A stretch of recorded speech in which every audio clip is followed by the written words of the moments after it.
Hello everyone, welcome back to Momentum Podcast. Today we are having a very esteemed guest, Pulkit Singh. He is All India ranked 26 in Civil Services, that is UPSC Civil Services Examination 2020 year.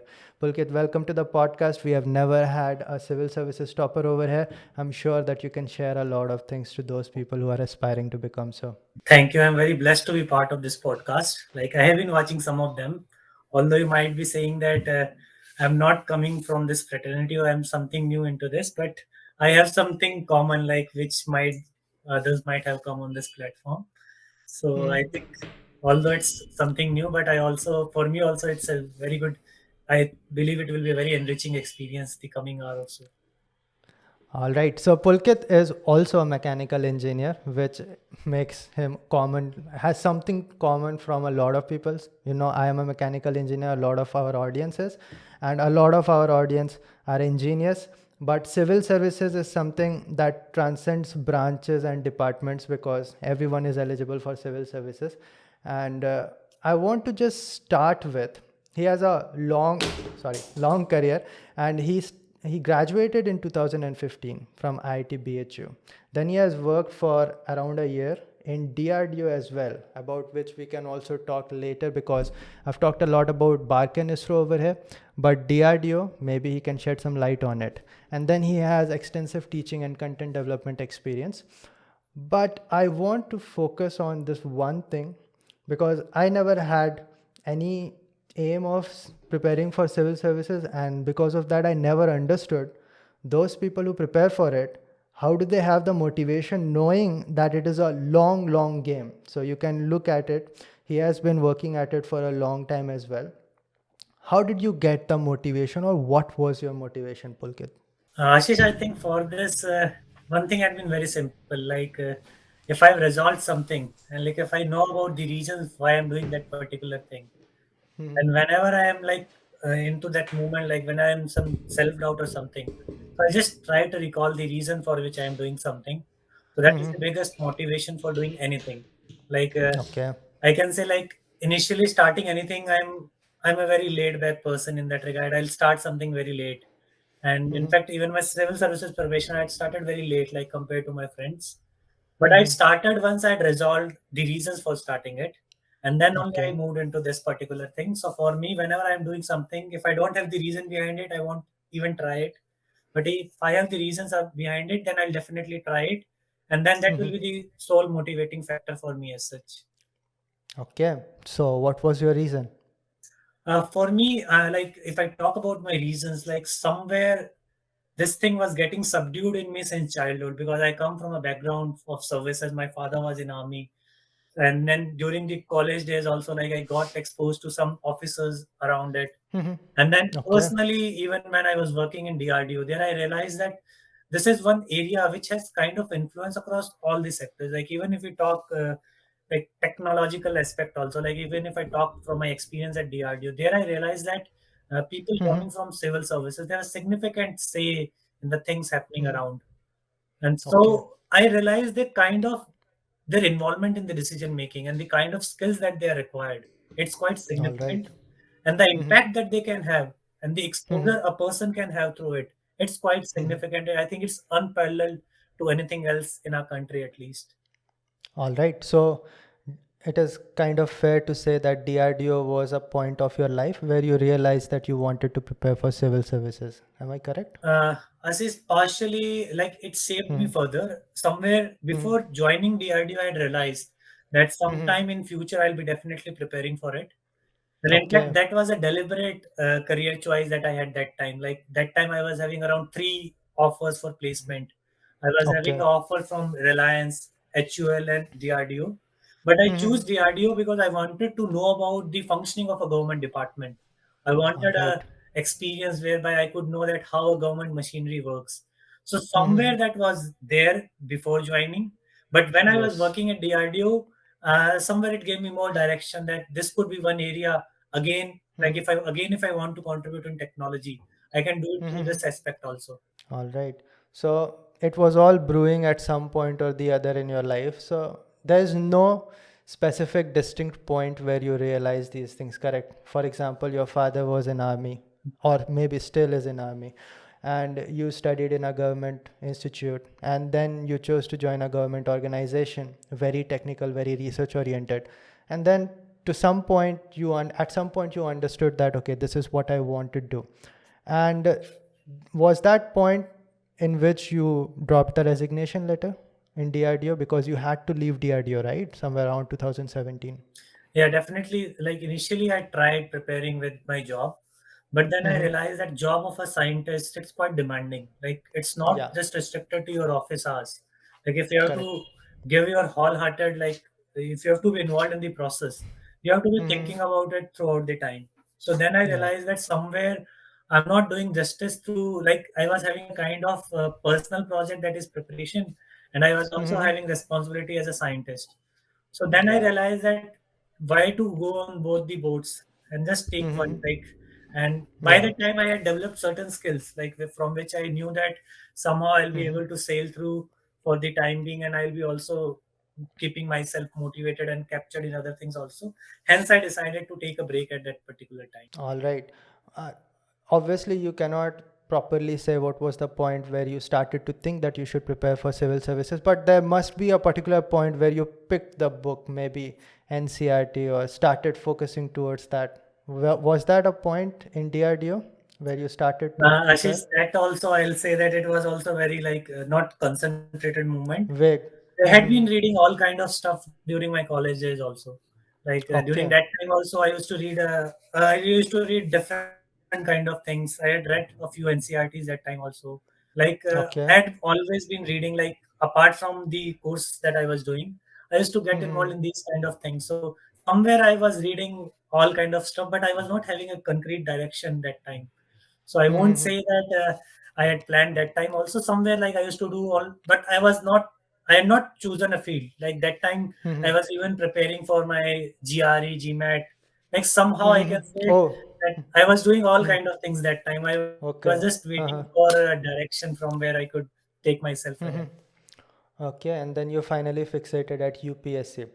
All right, then you must have started looking at what is the proper pattern of this examination, and how much time it takes, what do I need to study. A very big question with civil services is that what subject do I pick? And I do not know I mentioned it so far or not. He took mechanical engineering as his optional, which is big. It is super difficult. A lot of engineers don't pick their engineering subject as their optional. Is that the correct word, optional, right? Yeah, I do definitely. not want to. You're spot on Uh, that. yeah. So he picked mechanical engineering. So all these things you had to decide, and any examination requires a research. Like, what is this examination all about? Maybe you can share with your experience to these people what is the pattern of civil services in a very basic manner. I have never prepared for it. Maybe you can explain some things to me as well. There are a lot of those people in the audience as well. Just explain like what is prelims, what is mains examination, what is interview all about in Like if I stages. have to like say from the experience of the people to whom we are talking, Mm-hmm. we can Mm-hmm. take it similar to the engineering services pattern. Like similar to that, Okay. first we have the first preliminary stage, that is the qualifying stage. But of course, Mm-hmm. the course is little different, but the process is same. Mm-hmm. Then we have the mains. In this mains again, similar to the mains we have, like we have two papers for ESC. Like here we have in total 9 papers, one essay paper, four general studies paper, two language papers, and two papers for the optional that someone chooses. And then Mm-hmm. based on the cutoff, then we move into the next stage, that is the personality test. So Okay. it's quite similar to engineering services if we talk about the pattern.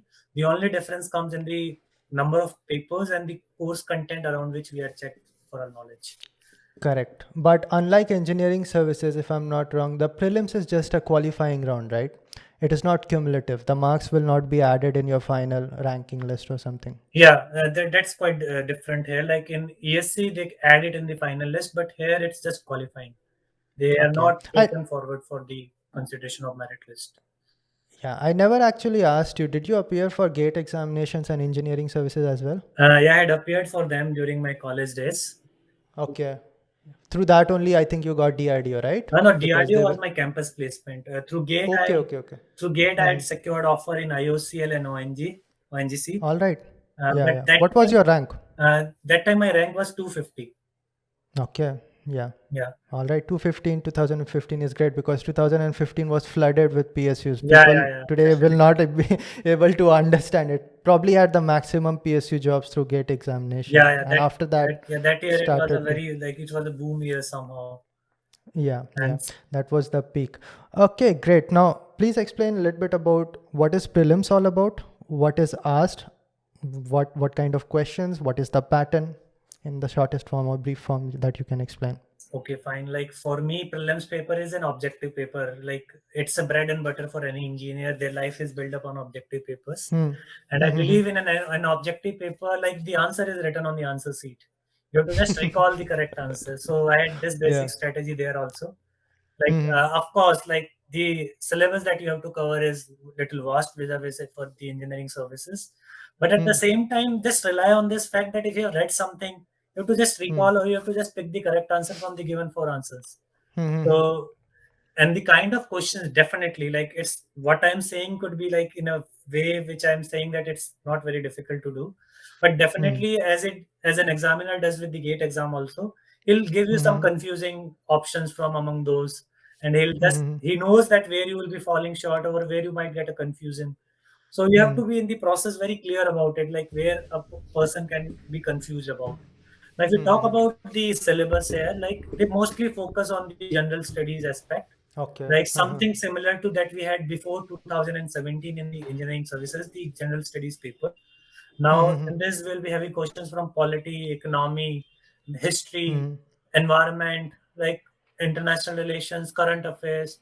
So these kind of issues, like mostly about the meta knowledge that someone should be having apart from the technical knowledge. Yeah, very wide, broad kind of holistic knowledge a person should be having. That is exactly what you are going to be needing in the position that you are going to join very soon. Yeah, Correct? definitely, Ashish. All right. So this was all about prelims. Then comes the mains, which is a big animal. And let's not forget, interview is also a big beast over here. A lot of people have qualified mains multiple times, but got rejected in interview, right? So about that we are obviously going to talk later. But let's talk about mains. What is mains all about? First of all, before we go any further, this prelims examination is of 3 hours. Is it It's here of 2 hours. 2 hours? How many questions? 100 Multiple questions, choice. 100 Okay, questions, close 200 to. marks, Hmm. and it is in like two paper one and paper two. The second paper is just qualifying paper, the CSAT paper they call it. Mm-hmm. That's just Okay. qualifying, and engineers usually don't face a trouble in that generally. So So it's paper one of 2 hour and paper two of 2 hour, is it? yeah. Both of 100 marks. Okay. Sorry, No, 100 200 questions. and 200. 100. Got it. All right. Now let's move to the mains one. What is the mains pattern? Two papers again? Now in mains we are having 9 papers in total. Okay. Yeah. The first paper Mm-hmm. is for an essay. We are required to Mm-hmm. write two essays in that regard, 250 Mm-hmm. marks. Then four Mm-hmm. papers for general studies. Mm-hmm. The things which I told you, like they have Mm-hmm. divided the entire general studies into four papers. And All then right. next we have two papers for the language, the qualifying Language. papers. They are just of the nature of qualifying. One is English, and the other Okay. language one can choose from the list of options. Hindi is also All there. right. One can Okay. choose some vernacular languages also. And Okay. then Mm-hmm. last, there are two papers as optional, like this Yeah. subject someone In takes and he claims to be specialized in that. So in total, we correct. are having 9 papers, out of which Mm-hmm. two are qualifying, and rest seven on which you will be evaluated for the next Mm-hmm. stage. All right. So these 9 papers take place across how many days? Because Uh, across, I think, 10 days nowadays. 10 Like days. yeah, Okay. I was not knowing that. on the Yeah. first weekend they will be having on 3 days consecutive the first three set of papers. Then there will be gap of 5 days, and then they will be Oh, having the next set of two papers. okay. So basically 2 days, maybe in a difference of 5 days, is Yes, it? yeah. Like if I give one examination on this Sunday, then maybe the next examination, set of examination will be on Friday or so. Yes, But yes, yes, all the papers will be covered like that. Okay. yes. Now, one thing that I like about when there are multiple papers or multiple rounds like engineering services is that it really eliminates the luck factor. You might be unlucky in one paper, but you cannot be unlucky in 9 papers. So if you have it, you are going to make it, right? Yeah, definitely. You have given gate examination and all. You had put it Yeah. in a very nice manner in that regard. Yeah, I've not put it. Actually, my teachers used to say it. I'm sure that you must have heard it as well. When there are more number of papers or rounds, then luck factor will be eliminated. Okay, good. So this is obviously an extensive work. Majority, if you have to divide it in terms of percentage, what will you say? Obviously, if once you have qualified the prelims is just qualifying. What percentage matters when it comes to the written, the subjective written, and the interview? If you have to divide amongst percentage out of 100%. See, I'll tell you from the aspect of the marks devoted to it, because it's for me also Hmm. it's very difficult. Like Hmm. the five papers which I told you just now, they will be cumulatively 1750, 250 each. So this Hmm. papers, like seven papers, will be coming out to 1750, Okay. and then 275 will be your interview marks. Now, if it 1750 and 75, 75. Okay. yeah, You mean so, nine paper? Is it okay? Two are qualifying, right? yeah, So that does not have a marks. Okay, yeah. great. Okay, So and then you so yeah, yeah, if yeah. I Go give you ahead, some please. statistics around it, like if we talk Hmm. about the cutoff, from Hmm. 1750, your cutoff could be around 800 plus minus 20, Hmm. depending on the year, right? Okay. Hmm. So it's difficult to score in this particular exam. But if you Hmm. talk about the interview stage, like from Hmm. 275, candidates are even scoring around 200, 210 also. And then there will be Okay. some candidates who will be scoring even 120, 130 also. So interview Correct. will be very crucial in determining your rank. Yeah. So if you look at it, that is like 20% of your marks. Although it does not look like that Yeah, when you look at it like 2000 out of. yeah, Okay. So I've heard this a lot of times. I never actually understood. There are people who have been qualifying written test subjective for the last 3 years or so, but every year getting rejected in the interview. What is the reason? Like, is it like on cumulative scale they did not make it, or is it like completely in interview they could not make it? it's like similar to engineering services. It's about cumulative. It's not, we cannot Okay. say that they could not, it was the next hurdle that they could not clear. It's about the Okay. cumulative marks that they give. There are All even right. candidates who score not so well in in the Interview. interview, but they still end up in a very good rank if they are very good in Yeah. their mains marks. So Mm-hmm. it's like all kind of permutation and combinations work in this regard. So Mm-hmm. again, it's very difficult to say. I think we can all appreciate it's never the saying that he got out in the interview or he had some Mm-hmm. flaw in his technique in interview. It's never the case. You have to also look Yeah. from the entire process. Okay, I'm just looking like a layman, and to me, it seemed like that only. Okay, so we are going to focus on interview later because that is an important part, and you can explain a lot regarding that, I'm sure. But which was your first attempt in civil services examination? I'd given my first attempt in 17, then 18, Okay. and then after Mm-hmm. that in 2020. I had not given in 2019. Okay. So in 17, what happened? You qualified prelims and appeared in mains? Yeah, I appeared for even for the interview, but I missed it by a whisker of marks that year, the final list. Okay. Mm-hmm. Same Okay. thing happened in 18 also. All right. Okay. So in first attempt also you got extremely close, even though you would have been just preparing seriously for less than a year, I think, right? Yeah, yeah, After you left DRDO. Okay, great. And in 2020, you did not miss it by a small one, you made it by a big one. So that is why I say that if you are just missing the cutoff by a small one, always know that when you are going to make it, you are going to completely cross the border, right? So what were your marks in this year when you got 2006, 26 rank I had in scored different like sections? if I tell you what was my strategy in this regard, like in earlier attempts, I was not able to balance my optional subject in the general studies. Like that is Mm-hmm. one of the biggest challenge that we as an engineer optional students face in this regard.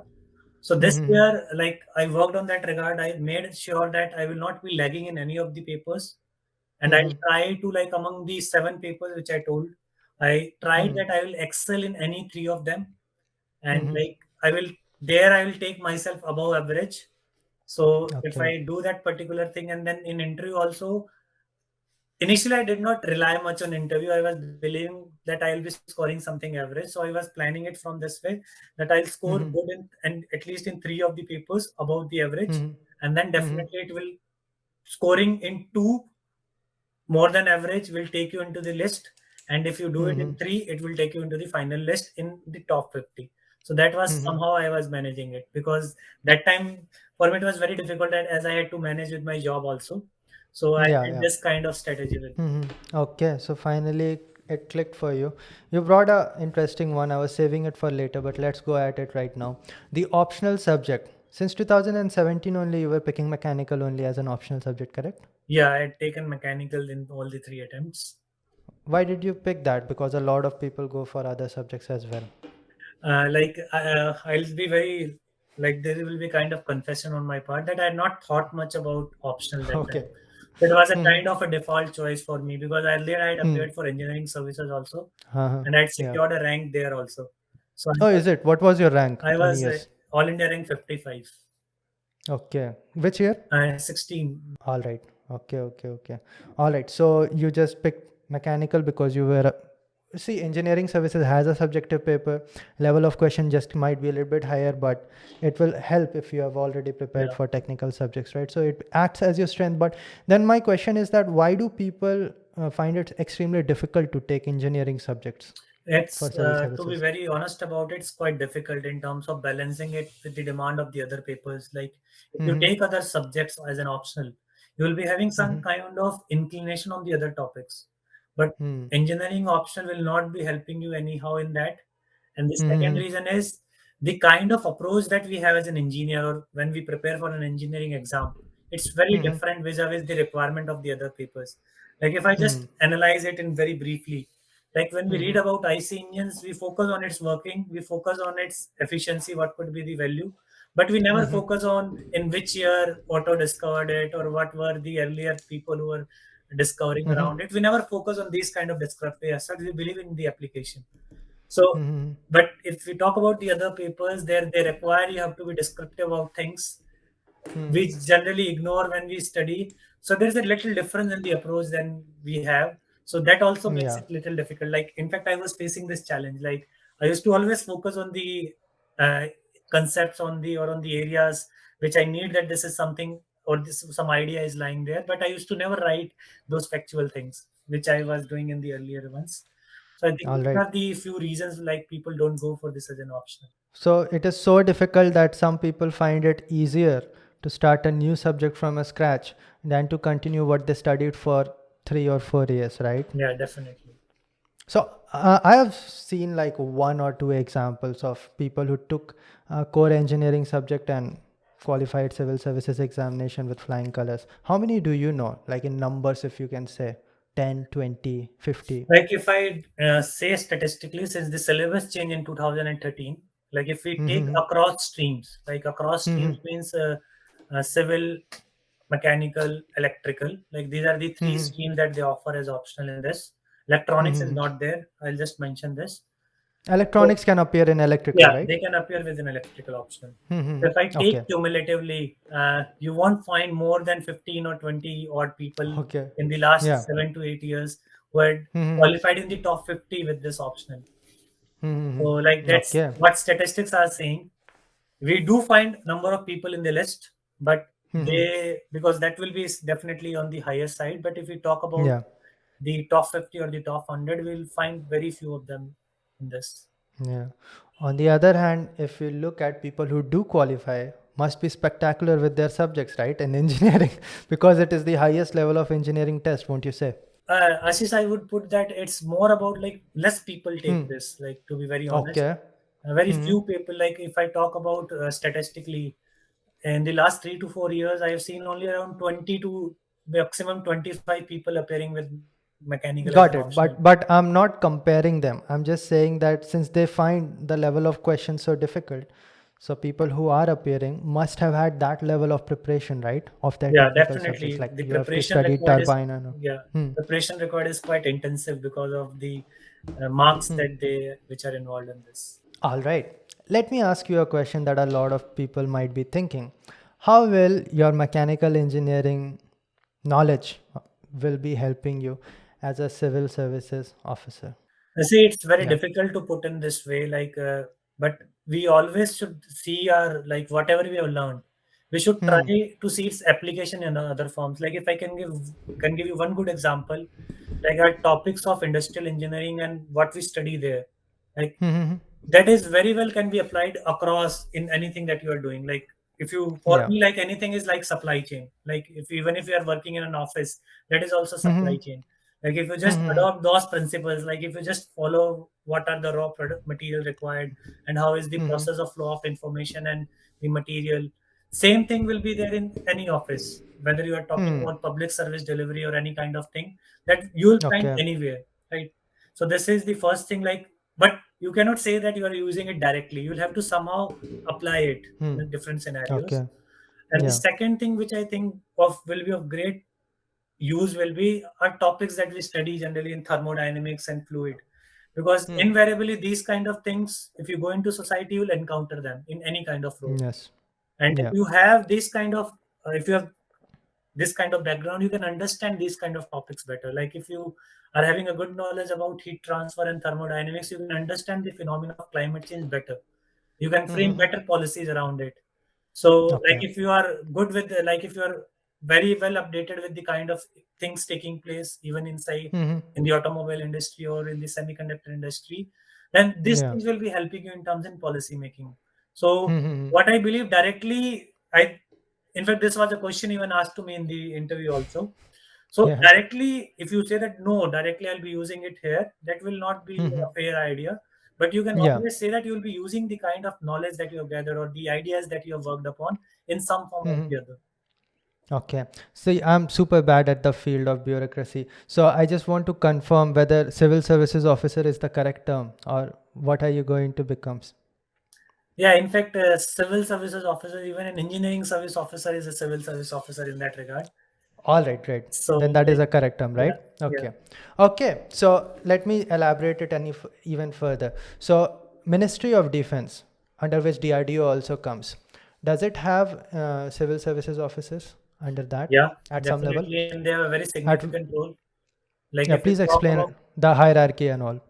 like if we talk about like if they will be involved in like in any of the research institutions that we talk, the appointment letter that we get, that will be general from us, that will be generally like by the president, but the person who is delivering is generally a secretary, so he is a civil servant in that regard.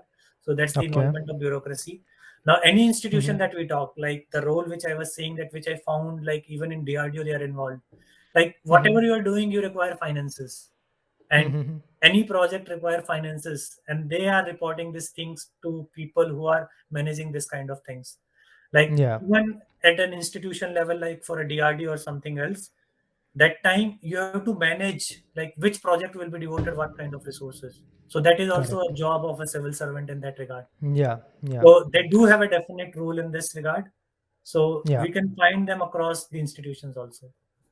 Correct. So if you are ever in such a position, your background and history as a scientist in DRDO will certainly play its role, right? Because you understand things at a foot level. Correct? Yeah, definitely. Hopefully, if I ever get this opportunity, because Yeah. we are not very sure that in what role we'll be working, but definitely I believe it will be definitely helping Hmm. in that regard. All right. Let us get back to your motivation now. When I asked you what was your motivation to prepare for civil services examination, you said that there are certain powers in the hand of bureaucracy that we don't have as scientists or officers, right? And this is very common. I've been in BARC, I've been in ISRO, and I've seen a lot of people preparing for civil services, and a lot of people actually crack it as well. And in the realm of DRDO, you would be a great example. So what do you want to do with this power, or what is this extra power of making change? Can you explain a little bit? Ashish, I'll put it in a way that I won't say it as power. I think it will be not Hmm. the correct word using that will be used. All I right. think Hmm. it will be more about the authority that one is given. And All with right. that authority, the kind of responsibility that one is given in this regard. So Hmm. based on that thing, you get this kind of influence or the impact that you can create, which we generally say Okay. is the power. So I believe at this, if we see it from this prism, that will be a different way of putting together. Now, like if I talk specifically about like how they are involved in the research organizations, like if we take, like if I will give you with example of DRDO. Like DRDO is like there are two stakeholders which we can distinctly identify. One is the scientist community which is involved, or DRDO as an organization, and then is Mm-hmm. the end customer or the services, like who will be using these products. Mm-hmm. So we generally find a lot of criticism about these products by the customer in this regard or the services. Mm-hmm. Now, what generally happens is that the kind of requirement that the services are having, they are not able to put up in the technical terms. And what Mm-hmm. happens, the kind of things that they want to talk about, a scientist talks from that aspect, they are not able to realize from the situation based things or the circumstances in which a soldier will be working. Now, in this Correct. regard, what I find is there is a significant role of a person who can understand them both better and who Yeah. can convey their messages, who can convey the constraints that they are having, who can convey Mm-hmm. kind of resources that are available at hand, and the kind of things that are there. So, in this Mm-hmm. regard, I find that the role of a generalist is very significant and it Mm-hmm. has to be appreciated. All right, great. Now, I'm extremely sorry for using the term power, but you might be knowing that it is a commonly used term. Now, why do you think that is a wrong term? The word, it will be better put up like if we see this from the responsibility aspect, like, Hmm. because if we see it from that aspect, then it is a better way of putting the kind of the role that they are having. But Mm-hmm. when we talk it from the aspect of power, it brings in kind of elitism, which is something Hmm. like we need to take care of it with respect to any kind of the responsibility that someone is given. Okay. All right, great. So, yeah, you brought a better word, that is authority. Now, words are not good or bad, but from the history, some words are made bad, and power would not be the best way. But I want to dig deeper into that. Do you want to create a change in this nation? Definitely, Ashish, I believe all of us are aspiring for that, and we Hmm. want to see some kind of changes happening, which will take us on the lane of progress, and we are Hmm. able to change the challenges that we are facing right now. All right. So, what change? Let us say that you can do it and you now can. What change would you like to produce, and why would you not be able to do it as a scientist in DRDO? Ashish, in that regard, I believe like I'd always been involved. I had always enjoyed my social experiences or my social exposure.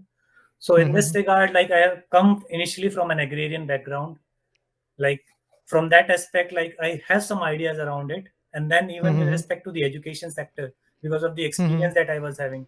So this will be Mm-hmm. two areas around which I'll be definitely trying to work around.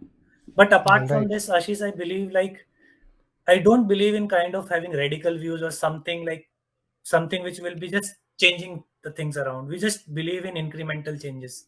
Like if you just Okay. increase or just you just can refine the process like slightly, or if you can just increase its productivity, that will be also Mm-hmm. definitely helping in the long run in terms of achieving what we are trying to achieve. Okay. Second one was obviously education. I got that one. The first one, was it like agriculture? Yeah, agriculture. You are from Haryana, am I correct? Yeah, Ashish. So I'm not going to ask you a civil services question regarding farmers' protest or something, but let us talk about that one by one.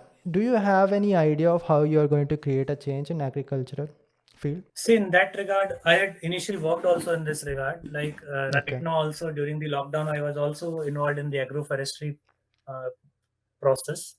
So I have Okay. some ideas around it, and in fact, I came to know that every village has a kind of panchayati land devoted to it. And Mm-hmm. this kind of area, like if you can grow certain things, like the problem that we are facing right now in agriculture is that we are majorly dependent on rice and wheat systems. We are not aware Hmm. about the other crops, which will be like very beneficial or in that regard. But if you can Mm-hmm. demonstrate somehow, and this Mm-hmm. panchayati land could be a very good way of kind of starting this nudging process, like Hmm. simply putting up like if you are in a group of 10 people or 100 people, like if one someone does good in that regard, if someone Hmm. demonstrates that he's able to do one particular thing, then everyone will try to imitate them. So in this Hmm. regard, like if you can bring about certain models Hmm. using this panchayati land, you can definitely All bring right. about certain changes in that regard, which will help in terms of changing the kind of agriculture system that we are having right now. Great, because you have had field experience, so obviously you can understand things in a much better manner. What about the second one, education? What do you think needs to be worked upon in today's education system? You have been in best institute of this country as well, and you have been outside struggling as well. Now, tell me, what do you want to change? Ashish, I believe if I put up the present scenario, we are not Hmm. having an education system as such. We are Okay. having an examination system around the education system, right? Very correct. So, Yeah. so if you want something like that needs to be changed, it has to be about this thing. Like we see the education process from the aspect of the end result. And the end Hmm. result is that you have to crack a competitive examination and that will give Hmm. you something. We are Yeah. never focusing on the process of the education in this regard. So Hmm. this is something like definitely needs to be changed in the long run. We need to see Hmm. education from a different aspect, definitely not Hmm. from the aspect of the competitive examination. And that thing Okay. has to be taken place slowly, because I saying this, it's easier for me because you have to also realize the other factors which is making it as an examination Correct. system. All of a sudden you change it. What happens to the graduate or undergraduates right now? So let us take an example. You are an engineer. Do you think that there's something that needs to be changed in the curriculum of engineering? Definitely, there's a lot of scope in this regard. All Like, right, tell if me. I just talk from the developments taking place right now, like we all know Hmm. that we are moving towards e-vehicles, EVs, Hmm. and Yeah. still we are stuck with the old IC Hmm. engines, some of which we are not even using it nowadays. So Hmm. definitely we can see examples like this. Like there is a Hmm. definite scope of changing the courses in this regard. Like one All right. example I gave you. Similarly, we can see other examples also. Like right now, also our major focus when we study about the power plant systems, we are still Hmm. focusing on the aspect of the studying the steam power plants. And when we are talking Okay. about the innovation taking place right now, that then again it is happening in some other sector. So definitely, Yeah. actually, there are certain issues like which needs to be there needs to be a change in the curriculum in this regard. All right. Since both of us are mechanical engineers, I think we both can agree that quarter joint is not needed to be taught in our syllabus. And there are a lot of examples, lot of outdated mechanisms that we are still learning. There's something new as well. For example, we have started to learn computational fluid dynamics, finite element method, and all these things. But still, as a whole, we can say that our syllabus is very rusted and old. Correct. Yeah, All at the right. We same do time, need. Ashish, I like to highlight one more challenge in this regard. Like we have to also understand what is the challenge at the institution level. Like if we talk That's what about I was these kind getting of at. Yeah. yeah, like if we talk about these kind of topics, like it's easier for us to say that we should be having a course on electrical vehicles or XYZ. But we Yeah. should also realize at the same time, these kind of topics or these kind of courses are very difficult to design. First, it's Hmm. very difficult to find someone who can teach it, and Hmm. second, Hmm. also to see it from the prism of uh, academic course. So at the same time, like when we are talking about this, we have to also realize this constraint at the part of the institutions, and we should always seek a slow and gradual change in this regard also. Hmm. Hmm. Okay. So development is difficult. There's no doubt about it. But let us say the top professors of IIT sit down for this thing exclusively for 6 months, and they are going to certainly come up with something considerable. But the bigger problem would be implementation, don't you say? Hmm. Definitely, we have a lot of good ideas. Like there might be Hmm. people who would have had great ideas before us also, but we have Hmm. to also see that they needs to be implementable also. Hmm. All right. Great. But do you have anything in your mind? I think right now it will be a little novice to give such kind of an idea. We will be definitely having that idea, but I Hmm. believe you should know the or understand the process also. Like if I told about, like if I take the same example, like if I told about that this kind of thing needs to be changed, but at the same time Hmm. I'm also telling that this is the constraint that we are having right now because of which we are not Hmm. able to do it. So Hmm. we have Hmm. to now look from that aspect that how we can remove these kind of constraints. So I All believe in right. this particular thing, like go ahead in an incremental manner, Hmm. Hmm. aspire for change, but it has to be slow and continuous so that it is also implementable. Hmm. Okay. Great. Now that we have talked about all those things, we basically jumped into it from your motivation because it is important to see what's behind the motivation as well. Let us get back to the rounds of civil services examination, mainly the interview round that we left at, right? So, what is interview round of civil services all about, and what should be your preparation strategy? And how was your Like experience? the interview round that we talk about, it's called as the personality test. So they Mm-hmm. just try to judge or assess your personality in this regard from the aspect of your appropriateness for the kind of responsibility that you will be given. But that Mm-hmm. being said, I believe half an hour or a 20 minutes interaction is too less to assess someone holistically. So you need Mm-hmm. to definitely prepare yourself, and the preparation has to be oriented from the aspect of that you have to go and present yourself to someone for a brief 20 minutes interaction. And it's Mm. quite possible that they might not ask such questions which are able to reveal your personality. So we have to Mm. prepare from that aspect that your answers should reflect the kind of personality one carries. Mm-hmm. Okay, so what's the whole setup of this interview? How many panelists are there? It's Who are the panelists? It's exactly similar to that we have for engineering services. There will be a Okay. pool of five. One will be the Mm-hmm. chairman of the board, and rest Mm. four will be experts. Generally, Mm-hmm. like in engineering services, we have these kind of experts coming from PSUs or universities or some eminent Mm-hmm. professors. But Okay. here you will be having a more diverse set of people sitting around. You might have Mm. someone from the ministry or some eminent personality also sitting there, not only Mm-hmm. restricted to the field, the engineering field. All right. So it lasts for somewhere around 20 minutes. Can you give an example like how does it generally starts apart from please introduce yourself? They directly dive into what? Yeah, it's depends upon their mood. Like we have to appreciate that this is their job. Like throughout the day they take interview Yeah. for around 10 to 12 people. So Mm-hmm. it depends upon their mood, like how they are at that particular time. They even can start from something like very astonishing thing or something which will surprise you. So it depends Okay. upon them how they want to start this. They might start in a Mm. very abrupt manner. I think people who had given engineering services examination interview, they would also appreciate the same thing. Like they many of them might be having a set pattern, but not all of them. Mm-hmm. Okay. So it is. I don't think that there will be any technical questions over here because that was your optional. Am I correct? So they basically focus on what is going on right now and see how you react to it, how you answer, how you solve problems. Is it? No, at times they do ask some technical questions also. Like I had a very Okay. interesting conversation during the course of the interview. Mm-hmm. Mm-hmm. There were three models lying in the room. So first they Hmm. asked me to identify some models in the room, and that was a kind of my situation awareness question. Model? So Model of what? I'll just come to that. There were three Mm-hmm. models. One was of BrahMos, one was of a Okay. rocket, and All one was right. of the Tejas. So Hmm.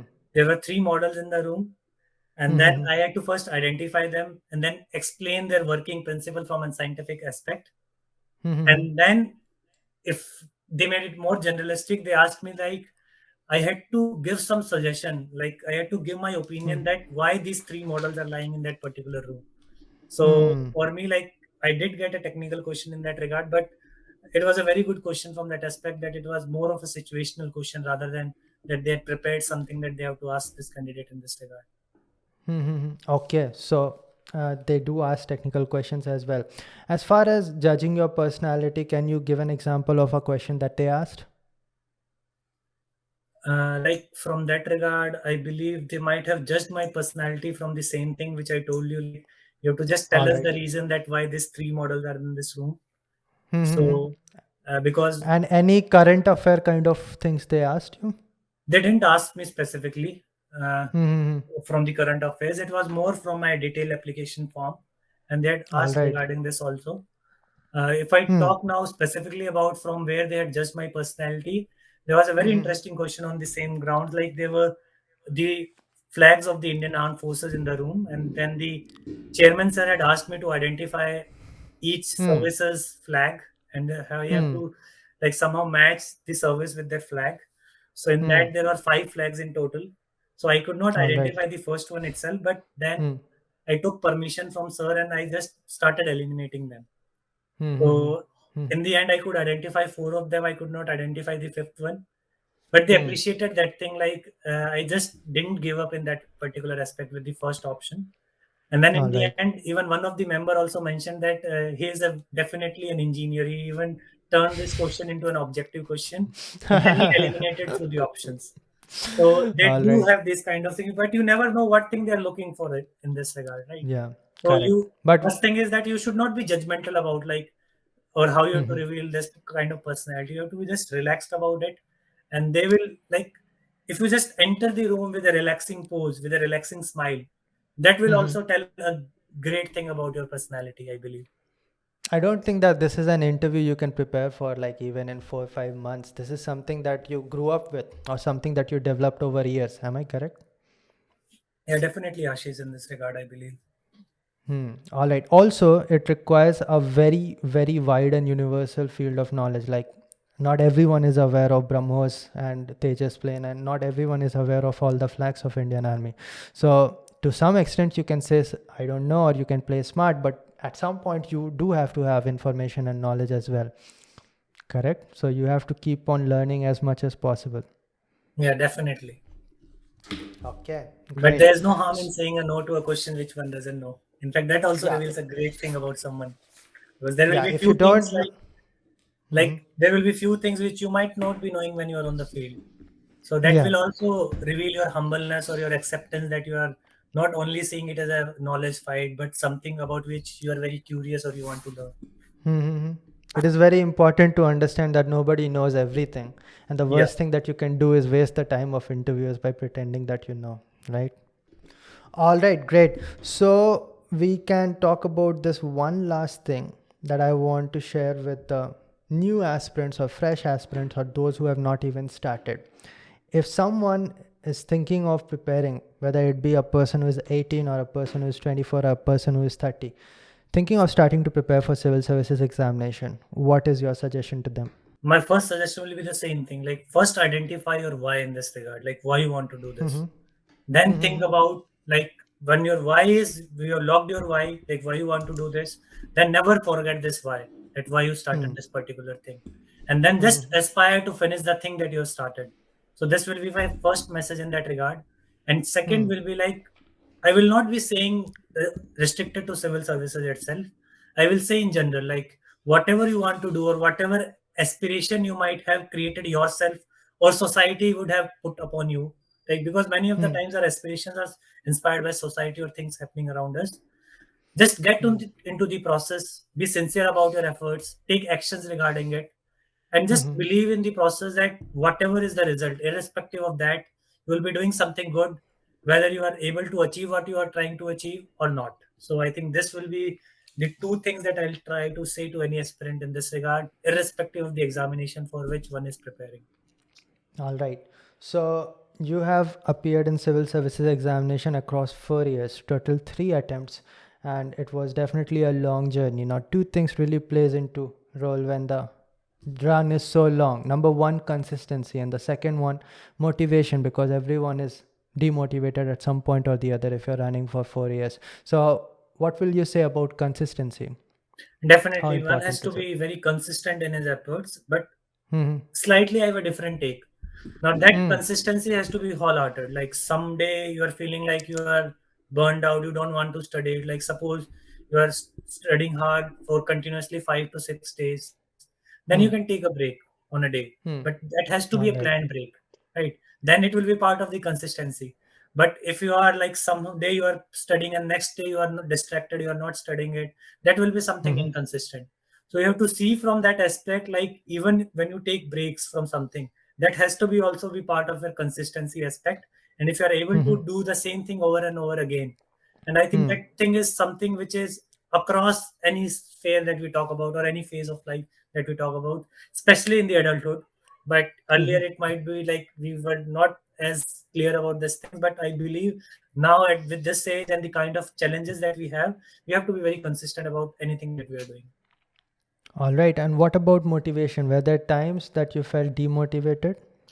Yeah, definitely there was time, but I always find if I talk about like if I told about my internal motivation was the why reason that I was having, and if I talk Mm-hmm. about external motivation, I always Mm-hmm. took motivation from sports in that regard.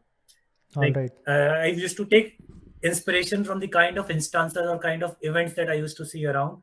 Right, Mm-hmm. like one inspiration I had from the life of Ben Stokes, Hmm. 2016 to 2019. So it Hmm. gave a message of a comeback.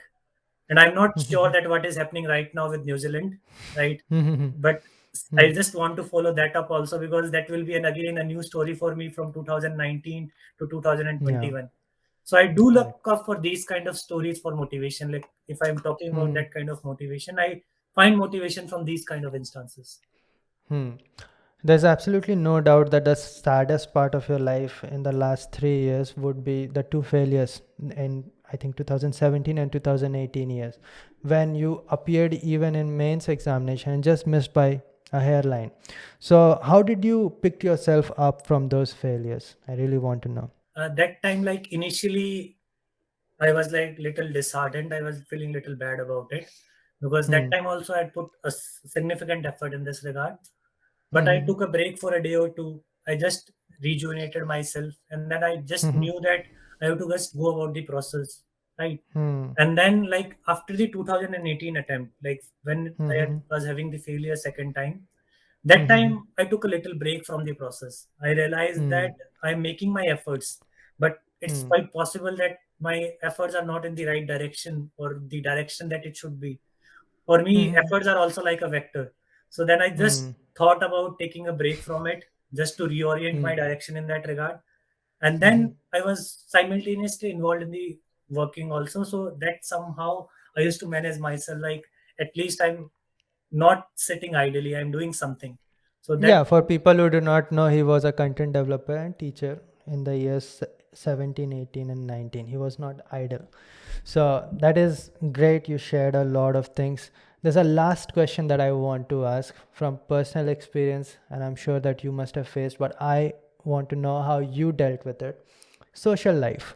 3 years, obviously, you cannot stay completely cut off from the social life. How did you balance it, or did you balance it at all, or did you completely leave it? like if I talk about my social life, definitely I took a break. Like I was not in the social media in this regard, and even Hmm. my friend circle was also very restricted. Like I Mm-hmm. was having some friends, but they were mostly from the preparation part or whatever I was doing around. But Okay. I believe like that is something which happens to anyone after their graduation. Your Mm-hmm. social, like even if you talk about anyone who was not even into the preparation, this thing is Hmm. something part of the evolution that we are having, right? We would have realized that social media appearance with time dwindles Hmm. for anyone, and their Hmm. circle also gets shrinked. And Hmm. any field you are working, you'll be having a like a group of only around maximum 5 to 6 people around you. So I believe Hmm. that is something I also experienced, but at the same time, I also knew that this is not something happening because of my preparation, Hmm. because of the phase of life that I'm into. Well, everyone does not face that. A good example would be people who were your friends in IT industry. You will see them partying every Friday and Saturday. I'm sure that you have seen them. And those are problems actually, because a lot of people get disheartened because look at their life, they are progressing.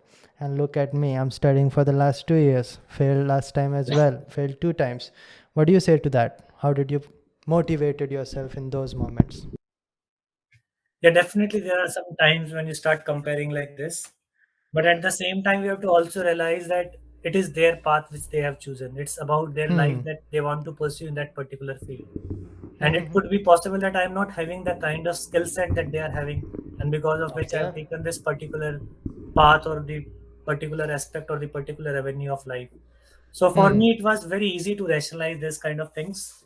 And Okay. otherwise, also, I believe that in whatever thing that you are doing, you will not be Hmm. having a success which will be like ephemeral. Like for me, also, Hmm. like I don't consider myself something as successful, although it's Okay. something good which I have done. But at the Hmm. same time, eventually, it will be determined by the kind of things I'll be doing on the job. Like Hmm. I believe that it has to be at the end of your life when you have to assess someone in that from that aspect. Otherwise, Hmm. you're just on a path, you're on a journey in that regard. All right. Okay, great. Honestly, I have a lot of questions going in my head, but I promise you that I'm going to end it at a 1 hour mark, and we are there. Thank you for doing this. I wanted to talk to you about a lot of things, mainly your experience at DRDO, and a lot of questions going on in my head, but maybe we can do it at some other time. And all the best for your new career. I wish you the best. I'm sure that you're going to make a difference. And thank you for being over here. I'm sure that the audience learned a lot. You can find Pulkit on his YouTube channel. All the other social media information, I'm going to link it down. You can see it on the screen right now as well. And if you're listening to the audio version, I'm talking about the YouTube platform. You can go over there. You can put your questions down in the comment in the YouTube video. If Pulkit has time, maybe he can reply to some of you guys. And I hope that it was helpful to you guys as well. Pulkit, any parting words? Definitely, it was a very good experience to be talking to you on this regard. And I think for me also, like, I'm also very grateful that you gave me this opportunity to interact with the crowd in that regard, so that I can talk about my experiences and the kind of things that I've done. So I believe, like, at the same time, I'm also, again, I'll say that the only word that I'm very grateful that I was part of the as a speaker on this particular platform, because I had seen few of the podcasts earlier, and I always found that you're doing a very good job in this regard by bringing people on this platform and creating more awareness among the students in this regard. Because I believe if we had this kind of interaction going on during our graduation days, definitely Mhm. we'd have taken steps a little earlier in whichever direction we wanted to take. Yeah, it is my pleasure. I do my best, and that is also my objective. I want to create something that I did not have during my graduation. You graduated close to where I graduated as well, and we all know what was the situation of internet at that time. And hopefully, the next generation gets much more information. But then again, I'm extremely thankful to you. You shared a new perspective, a new career. You are the first from civil services background to be over here, and maybe in future you can share your experiences working over there, the years to come. Definitely, I look forward to that. Maybe I have something more to add, some more experiences, some more exposures if we ever come across this platform. And I believe we'll definitely come on this platform again at some point in the life. All right, that is great. We are going to end it now, guys. Momentum is a weekly podcast on career. I know that it has not been weekly for a long time because I took a break. You see the new studio. You can listen to this podcast in the audio form as well, available on Spotify, Apple Podcast, all the audio versions. The link will be down in the description box. Thank you for being over here. Thank you for joining us, and I'll see all of you in the next one. Till then, bye. All right, Pulkit, how was it? It was good. It was good. हो गया ना correct time पे? हाँ, सही।